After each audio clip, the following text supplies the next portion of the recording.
Hello. Rajasthani रेखा की रसोई में आपका एक बार फिर से स्वागत है। आज मैं आपके साथ फिर से एक नई रेसिपी लेके आई हूँ। उम्मीद है आपको ये रेसिपी पसंद आएगी। अगर आपको ये रेसिपी अच्छी लगे तो लाइक करना, शेयर करना और आप मेरे चैनल पे नए हो तो चैनल को सब्सक्राइब करना, बेल आइकन भी दबा देना ताकि जब भी कोई नई वीडियो आए तो आपके पास नोटिफिकेशन आ जाए। तो चलिए शुरू करते हैं। आज हम जन्माष्टमी स्पेशल भोग लगाने के लिए धनिया की पंजीरी और पंचामृत बनाएंगे। बिल्कुल परफेक्ट रेसिपी है। एक बार आप भी इस रेसिपी को ज़रूर ट्राई कीजिएगा। इसे बनाना बहुत आसान है और ये रेसिपी बहुत ज़्यादा हेल्दी भी है। तो आप भी भोग लगाने के लिए इस रेसिपी को ज़रूर ट्राई करना। अगर आप भी पंजीरी और पंचामृत बनाना चाहते हैं तो आप इस रेसिपी को लास्ट तक ज़रूर देखना और मुझे कमेंट करके ज़रूर बताना कि आपको ये रेसिपी कैसी लगी।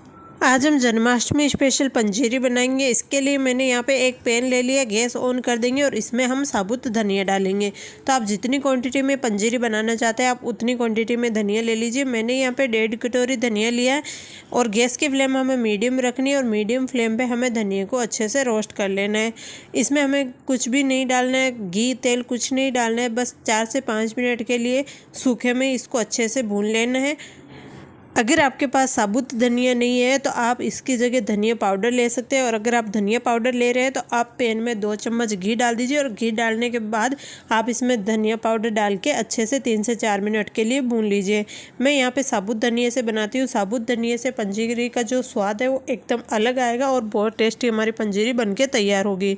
तो यहाँ पर देखिए धनिया का हल्का सा कलर भी चेंज हो गया और धनिया हमारा अच्छे से भून चुका है। मैंने यहाँ पर लगभग 4 से 5 मिनट के लिए धनिया को भून लिया और इसे हम एक प्लेट में निकाल देंगे ठंडा होने के लिए।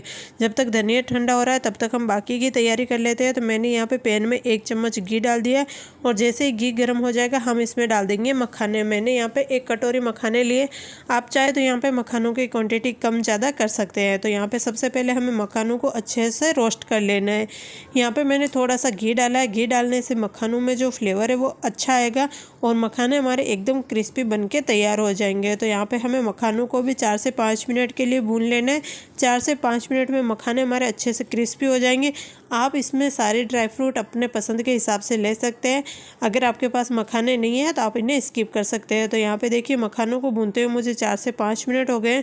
मखाने हमारे अच्छे से भून चुके हैं और अच्छे से क्रिस्पी हो गए। तो इन्हें हम क्या करेंगे, एक प्लेट में निकालेंगे और इनको साइड में रख देंगे। उसी पैन में हम क्या करेंगे, थोड़े से काजू बादाम डाल देंगे। तो मैंने यहाँ पे लगभग 15 से 20 बादाम लिए और 15 से 20 ही काजू ले लिए। काजू और बादाम को हमें मीडियम फ्लेम पे 1 से 2 मिनट के लिए भूनना है, ज़्यादा नहीं भूनना है। आप चाहे तो इसमें घी डाल के भी भून सकते हैं। मैंने यहाँ पे घी नहीं डाला, मैं सूखे में ही इनको भून रही हूँ। तो जब 1 से 2 मिनट हो जाएंगे तब हम क्या करेंगे, इसमें डाल देंगे थोड़े से सनफ्लावर सीड्स और थोड़े से मस्क मेलन सीड्स। ये इसमें बिल्कुल ऑप्शनल है, आप चाहे तो इसे स्किप कर सकते हैं। मेरे पास थे तो मैंने यहाँ पर डाल दिए और अब हम इनको भी अच्छे से भून लेंगे काजू बादाम के साथ। तो टोटल हमें काजू बादाम को लगभग 4 से 5 मिनट के लिए भूनना है। और यहाँ पे देखिए हमारे काजू बादाम और जो हमने सीड्स डाले वो भी अच्छे से भून चुके हैं। तो अब हम क्या करेंगे, गैस की फ्लेम बंद कर देंगे और इनको भी हम मक्खनों के साथ निकाल लेंगे। तो यहाँ पे देखिए हमारे सारे ड्राई फ्रूट अच्छे से भून चुके हैं और जब तक ड्राई फ्रूट भुने तब तक धनिया हमारा अच्छे से ठंडा हो गया। तो धनिया को क्या करेंगे, मिक्सी के जार में डाल के इसको पीस के तैयार कर लेंगे। धनिया को हमने अच्छे से भून लिया इसलिए ये धनिया बारीक पीस जाएगा। अगर आप इसे भुनना नहीं चाहते तो आप धूप में रख दीजिए आधे 1 घंटे के लिए। धनिया अच्छे से क्रिस्पी हो जाएगा, उसके बाद आप इसे पीस लीजिए, नहीं तो इसमें मॉइस्चर होगा और धनिया फिर अच्छे से नहीं पिसेगा। तो यहाँ पे देखिए धनिया अच्छे से पीस चुका है। मैंने यहाँ पे ले ली एक कढ़ाई और कढ़ाई में हम डाल देंगे धनिया पाउडर। तो ये हमारा धनिया पाउडर बन के तैयार हो गया। आप घर में भी मसालों के लिए भी ऐसे ही धनिया पाउडर बना के यूज़ कर सकते हैं। और जो हमने ड्राई फ्रूट भुने थे वो हम इसमें डाल देंगे। आप चाहे तो इन्हें दरदरा सा पीस के डाल सकते हैं। मैंने यहाँ पे इनको साबुत ही डाला है। थोड़ा सा हम इसमें इलायची पाउडर डाल देंगे, ये भी बिल्कुल ऑप्शनल है, आप चाहे तो इसे स्किप कर सकते हैं। थोड़ी सी मैंने यहाँ पे किशमिश ली है वो भी इसमें डाल दी और आधा कटोरी हम इसमें पिसी हुई चीनी डाल देंगे। अगर आपको मीठा ज़्यादा पसंद है तो आप चीनी की क्वांटिटी बढ़ा सकते हैं या फिर अगर मीठा कम खाते हैं तो चीनी की क्वांटिटी थोड़ी सी कम कर सकते हैं। पंजीरी थोड़ी ज़्यादा मीठी अच्छी लगती है तो मैंने यहाँ पे आधा कटोरी चीनी डाला है और आधा कटोरी हम इसमें घी डाल देंगे। घी की क्वांटिटी भी आप अपने हिसाब से कम ज़्यादा ऐड कर सकते हैं। आपको पंजीरी को जैसा सूखा या गीला रखना आप उस हिसाब से घी डाल दीजिए। मैंने यहाँ पर पंजीरी को ना तो पूरी तरह से गीला किया और ना ही पूरी तरह से सूखा रखा है। अच्छे से ये मिक्स हो जाएगी और हल्की सी घी के साथ इनकी कोटिंग हो जाएगी। तो बस बिल्कुल ऐसी ही पंजीरी रखी है और अब हम सारी चीज़ों को अच्छे से मिक्स कर लेना है। यहाँ पे जो हमने घी डाला था उससे धनिया हमारा अच्छे से मिक्स हो जाएगा। घी की क्वांटिटी आप अपने हिसाब से कम ज़्यादा कर सकते हैं। और यहाँ पे देखिए पंजीरी हमारी अच्छे से मिक्स हो गई है और इसमें घी मुझे बिल्कुल भी कम नहीं लग रहा है। ना तो ये पंजीरी ज़्यादा सूखी लग रही है, ना ही ज़्यादा गीली लग रही है।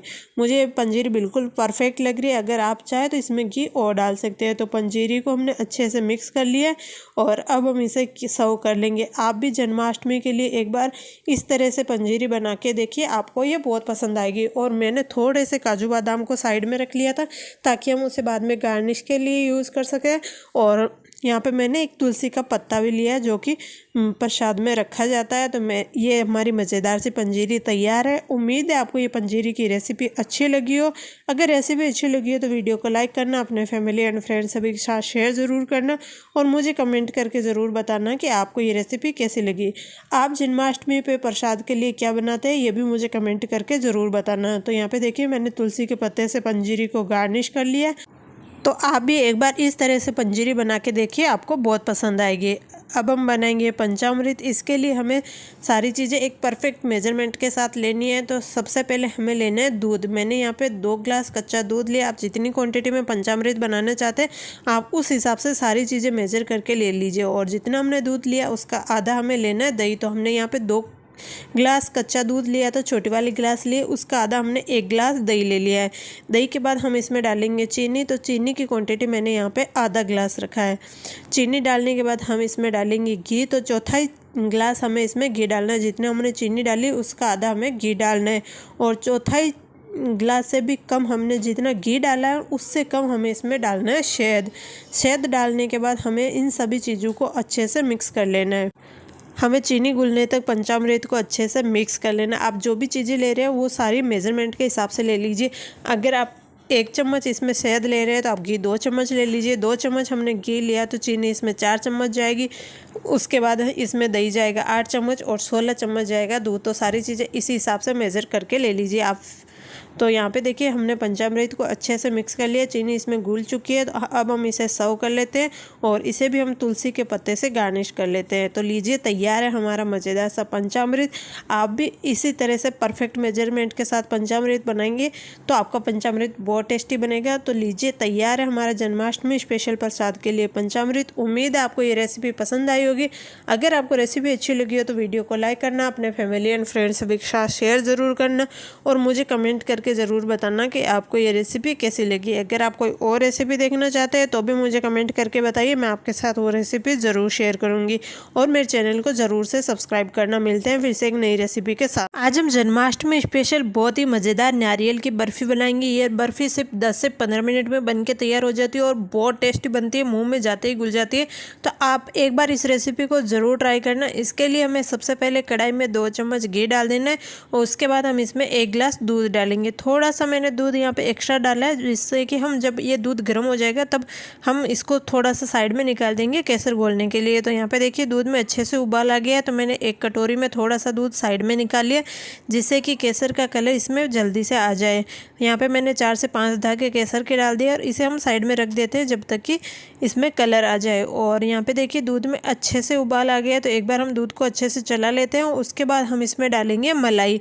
तो मैंने यहाँ पे 1 कटोरी मलाई ली और मलाई आपको ध्यान रखना है कि ताज़ी ही लेना है। अगर आपने पुरानी मलाई ली तो फिर दूध फट सकता है और जो ये मिठाई बन के तैयार होगी ना वो उसका जो टेस्ट है वो अच्छा नहीं आएगा। आपके पास ऑप्शन है, अगर आप चाहें तो यहाँ पे मिल्क पाउडर भी डाल सकते हैं, जो भी आपके पास अवेलेबल हो। अगर मलाई डालना चाहते हैं तो मलाई डाल सकते हैं या फिर आप मिल्क पाउडर डाल सकते हैं। अगर आप दोनों चीज़ें भी नहीं डालना चाहते हैं तो आप यहाँ पे दूध को अच्छे से पहले गाढ़ा कर लीजिए। उसके बाद आपको इसमें डेसिकेटेड कोकोनट डालना है। मैंने यहाँ पे मलाई डाल दी है तो मलाई से देखिए दूध अच्छे से गाढ़ा हो गया है और ज़्यादा दूध हमें नहीं डालना है। उसके बाद हम क्या करेंगे, इसे एक बार अच्छे से चला लेंगे। और यहाँ पे मैं देखिए दूध को दिखा देती हूँ कि मलाई इसमें अच्छे से घुल चुकी है और दूध हमारा काफ़ी गाढ़ा हो चुका है। तो अब हम क्या करेंगे, इसमें चीनी डालेंगे। तो मैंने यहाँ पे आधा कटोरी चीनी डाली है और चीनी डालने के बाद इसे अच्छे से मिक्स कर लेंगे और चीनी को इसमें अच्छे से घुलने देंगे। ध्यान रखना है कि इसको आपको लगातार चलाना है। इसमें हमने चीनी की क्वांटिटी थोड़ी सी ज़्यादा रखी है, तो अगर आपने नहीं चलाया है तो दूध फट सकता है। तो यहाँ पे हमने चीनी को इसमें अच्छे से घोल लिया और यहाँ पे देखिए जैसे ही हमने चीनी डाली दूध हल्का सा पतला हो गया है, तो इसे हमें 1 से 2 मिनट के लिए पका लेना है ताकि ये इसकी जो कंसिस्टेंसी है वो फिर से गाढ़ी हो जाए। और यहाँ पे देखिए मैं आपको दूसरे एक बार चम्मच से दिखाती हूँ कि ये दूध हमारा काफ़ी गाढ़ा हो गया है। अगर आप चाहे तो यहाँ पे मिल्क पाउडर डाल के दूध को जल्दी से गाढ़ा कर सकते हैं, या फिर आप मलाई की क्वांटिटी थोड़ी सी बढ़ा सकते हैं, या आप चाहे तो दूध को 3 से 4 मिनट के लिए एक्स्ट्रा पका लीजिए, दूध अपने आप ही गाढ़ा हो जाएगा। तो यहाँ पे देखिए चीनी अच्छे से घुल चुकी है और चीनी घुलने के बाद इसका कलर भी हल्का सा चेंज हो गया है। तो इसे हम 1 से 2 मिनट के लिए और पकने देंगे। और यहाँ पे देखिए मैं इसकी कंसिस्टेंसी दिखाती हूँ, दूध हल्का सा ब्राउन हो गया है और दूध अभी भी हमारा काफ़ी गाढ़ा है। तो अब हम क्या करेंगे, इसमें डाल देंगे डेसिकेटेड कोकोनट। तो मैंने यहाँ पे 1 ग्लास दूध लिया था, तो मैं यहाँ पे 2 कटोरी डेसिकेटेड कोकोनट डालूंगी। और जो हमने यहाँ पे केसर घोल के रखी उससे थोड़ा सा कलर कम आया, मैं यहाँ पे ऑरेंज कलर डाल रही हूँ। कलर इसमें बिल्कुल ऑप्शनल है, आप चाहे तो बिना केसर के भी इस मिठाई को बना सकते हैं। मैं आज इसको थोड़ा सा ऑरेंज कलर में बना रही हूँ, तो यहाँ पे मैंने थोड़ी सी केसर भी डाल दी है जिससे कि इसमें अच्छे से फ्लेवर आ जाए। और थोड़ा सा मैंने यहाँ पे फूड कलर भी डाल दिया इसमें, जो कि अच्छे से मिक्स हो जाए। तो उसे हम रख देते हैं पहले साइड में। और यहाँ पे डालते हैं हम डेसिकेटेड कोकोनट। तो डेसिकेटेड कोकोनट डालने के बाद हमें इसे अच्छे से मिक्स कर लेना है। आप जितनी क्वांटिटी में डेसिकेटेड कोकोनट ले रहे हैं उसकी आधी क्वांटिटी आपको इसमें दूध डालना है। अगर आपने दूध ज़्यादा डाल दिया तो फिर आपको इस मिठाई को ज़्यादा देर पकाना पड़ेगा। तो इसीलिए आपको ध्यान रखना है कि डेसिकेटेड कोकोनट का आधा आपको दूध लेना है। तो यहाँ पे हमने 1 ग्लास दूध लिया था और उसी ग्लास का मेजरमेंट ही कटोरी है, तो मैंने यहाँ पे 2 कटोरी डेसिकेटेड कोकोनट डाल दिया है। उसे मैंने अच्छे से मिक्स कर लिया और उसके बाद जो हमने केसर भिगो के रखा था दूध में और जो कलर डाला था वो दूध हम इसमें डाल देंगे और इसे अच्छे से मिक्स कर लेंगे। मिक्स करने के बाद गैस की फ्लेम हाई कर देंगे और हाई फ्लेम पे इसे 2 से 3 मिनट के लिए लगातार चलाते हुए भूनना है, जिससे कि मिठाई में जो दूध वगैरह है वो अच्छे से सूख जाए और जो मिठाई की कंसिस्टेंसी है वो काफ़ी गाढ़ी हो जाए। जैसे जैसे आप इस मिठाई को पकाते जाएंगे इसमें से दूध सूखता जाएगा और इसकी कंसिस्टेंसी गाढ़ी होती जाएगी। तो यहाँ पे देखिए मिठाई हमारी लगभग तैयार हो गई है। तो मैंने यहाँ पे थोड़ा सा इलायची पाउडर डाल दिया। इलायची पाउडर डालने के बाद इसे एक बार अच्छे से मिक्स कर लेंगे और इसे 2 से 3 मिनट के लिए लो फ्लेम पे अच्छे से पकने देंगे। अब आपको ध्यान रखना है कि गैस की फ्लेम लो कर देनी है। मिठाई हमारी लगभग गाढ़ी हो गई है, तो मैंने यहाँ पर गैस की फ्लेम लो कर दी और लो फ्लेम पर इसे सिर्फ 2 से 3 मिनट ही पकाना है, ज़्यादा नहीं पकाना है। तो यहाँ पे देखिए 2 से 3 मिनट हो गए हैं और इसमें हमने मलाई भी डाली थी और 2 चम्मच घी भी डाला था। तो आपको देखे पता चल रहा होगा कि घी इसमें साइड में से अलग हो गया। तो एक बार हम मिठाई को अच्छे से चला लेते हैं। उसके बाद हम क्या करेंगे, गैस की फ्लेम बंद कर देंगे और इसे हल्का सा ठंडा होने देंगे। जब तक मिठाई हमारी ठंडी हो रही है तब तक हम क्या करेंगे, एक ट्रे ले लेंगे और उसमें घी लगा के उसे अच्छे से ग्रीस कर लेंगे। आप चाहे तो यहाँ पे इसके लड्डू भी बना के तैयार कर सकते हैं। अगर आपके पास ऐसी ट्रे नहीं है तो आप कोई थाली या कोई प्लेट या कटोरी ले सकते हैं, उसमें आप इस मिठाई को रख सकते हैं। तो यहाँ पे हमने इसमें घी अच्छे से लगा दिया। उसके बाद हम क्या करेंगे, इसमें थोड़ा सा डेसिकेटेड कोकोनट इसके ऊपर लगा देंगे ताकि जब हम मिठाई को निकालें तो वो आसानी से निकल जाए। अगर आप ऐसे ही मिठाई को डाल देंगे तो फिर आपको इस ट्रे या जो भी बर्तन आप ले रहे हैं उसे गर्म करके आपको निकालना पड़ेगा। अगर डेसिकेटेड कोकोनट डाल दिया तो फिर आपको गर्म करने की बिल्कुल ज़रूरत नहीं पड़ेगी। तो यहाँ पर मैंने अच्छे से डेसिकेटेड कोकोनट से इस ट्रे को कोट कर लिया। उसके बाद जो हमने ये मिठाई बना के रखी थी वो हम इसमें ट्रांसफ़र कर लेंगे। तो यहाँ पे देखिए हमने पूरी मिठाई को इसमें ट्रांसफ़र कर दिया और अब हम इसे अच्छे से फैला लेंगे। आप चाहे तो कोई चम्मच ले लीजिए या फिर आप कोई कटोरी ले सकते हैं और कटोरी से इसे हल्के हाथों से दबाते हुए इसे इस ट्रे में अच्छे से फैला लेना है ताकि इसकी जो क्वांटिटी है वो इक्वल हो जाए और जब आप इसको निकालें ना तो ये आसानी से निकल जाए और इसका जो शेप है वो बिल्कुल परफेक्ट आए। तो यहाँ पे देखिए मैंने इसको अच्छे से सेट कर लिया है और अब हम क्या करेंगे, इसके ऊपर थोड़ा सा डेसिकेटेड कोकोनट और डाल देंगे जिससे ये दिखने में अच्छी लगे और इसे हम आधे घंटे के लिए फ्रिज में रख देंगे। अगर आप फ्रिज में नहीं रखना चाहते तो आप इसे 2 से 3 घंटे के लिए बाहर रख दीजिए, ये अपने आप सेट हो जाएगी। तो मिलते हैं आधे घंटे बाद। और यहाँ पे देखिए मैंने मिठाई को आधे घंटे के लिए छोड़ दिया था और ये अच्छे से सेट हो गई है। तो यहाँ पे देखिए मैं मिठाई को छू रही हूँ तो ये हमें बिल्कुल सॉफ्ट लग रही है, लेकिन ये अच्छे से सेट हो गई है। तो अब हम क्या करेंगे, नाइफ से किनारों को अच्छे से हटा लेंगे ताकि जब हम मिठाई को निकालें तो ये बिल्कुल भी टूटे नहीं। अगर आपने इसे फ्रिज में आधे घंटे से ज़्यादा रखा है तो ये अपने आप सेट हो जाएगी और आपको नाइफ से निकालने की ज़रूरत नहीं पड़ेगी, ऐसे ही निकल जाएगी।